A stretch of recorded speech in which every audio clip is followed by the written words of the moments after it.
today is Advanced Pre-Algebra, Unit 2, Lesson 11, Solving Equations with Variables on Both Sides. The homework that comes with this is page 18 and 19 in your homework packet.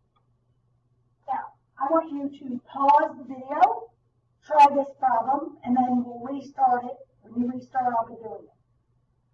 All right, the width of a rectangle is 3/8 the length x.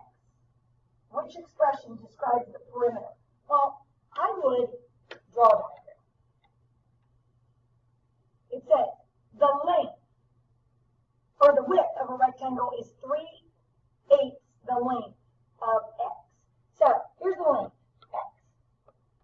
The width, 3/8 of the length of, multiply.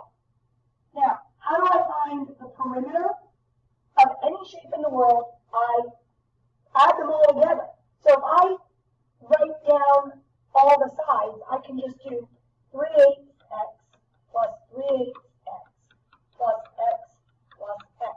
So perimeter, add the like terms. X plus x is 2x.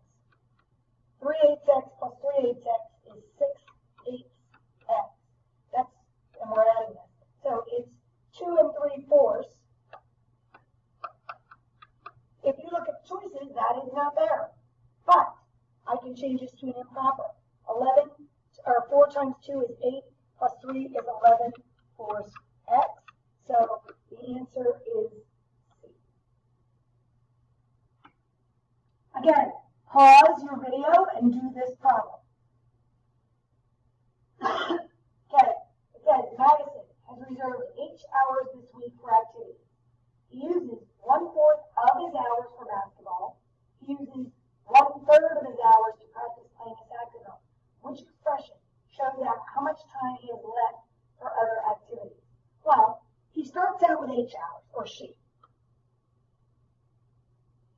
He's using 1/4 of his hours minus 1/4 of his hours for basketball and 1/3 of his hours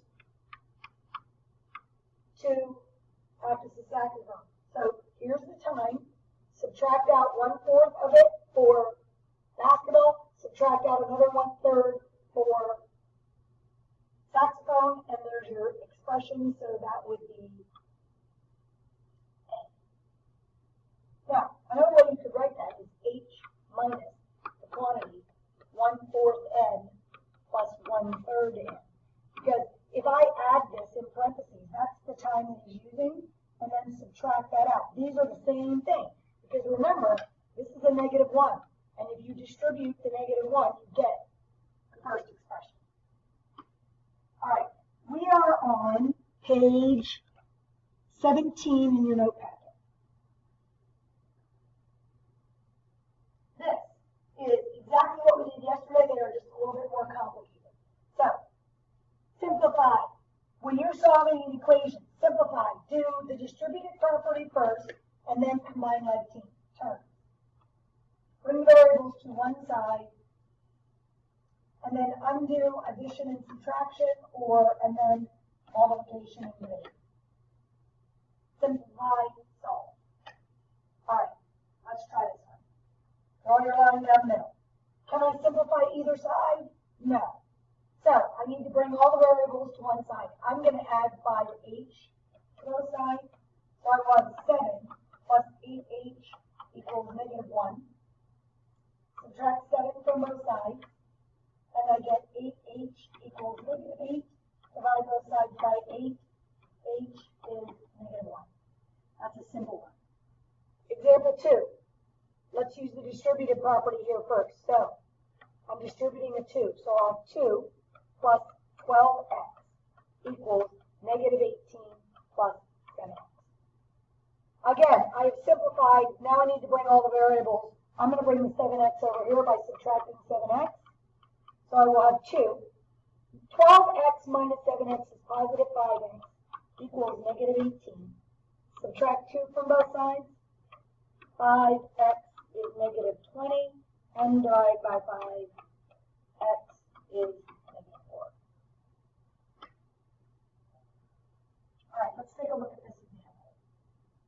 You're your science class is doing an experiment. You start with two plants. Plant A is 5 centimeters tall, and plant B is 8 centimeters tall. Plant A is fertilized and grows 2 centimeters per day. Plant B is not fertilized and it grows 1.5 centimeters per day. In how many days will the plants be the same height? So again, when you are setting up an equation, you always need to define your variable. So let x equal the number of days, because that's what we don't know. We've got two plants, so let's say plant A and plant B. So plant A is 5 centimeters tall, and it grows 2 centimeters per day, so plus 2x. 2 centimeters per day plus the original 5 centimeters. Plant B is 8 centimeters tall, and it's growing only 1.5 centimeters per day. We want to know when these two plants are going to be the same height. So don't we want to know when 5 plus 2x equals 8 plus 1.5x? We want to know when plant A equals plant B. Well, let's move this 1.5x over to the left. So I'm going to have 5 plus 2 minus 1.5 is 0.5x equals 8. Subtract 5 from both sides. Why did I go? That shouldn't be, that line shouldn't be there. Subtracted 5 from both sides. And I have 0.5x equals 3. Now, two ways you can do this. Divide by 0.5. And I get x is 3 divided by 0.5. Let's review this. Here's your decimal point. You need to move this over 1. Move it over 1, which is going to make that 30. 5 goes into 30 6 times. So, 6 days. The other way you could do that, you could recognize at this step that it's 1/2 x equals 3. To solve this, we would divide by 1/2, but isn't that the same as multiplying by 2? Multiply both sides by the reciprocal, so x is 6. Either way.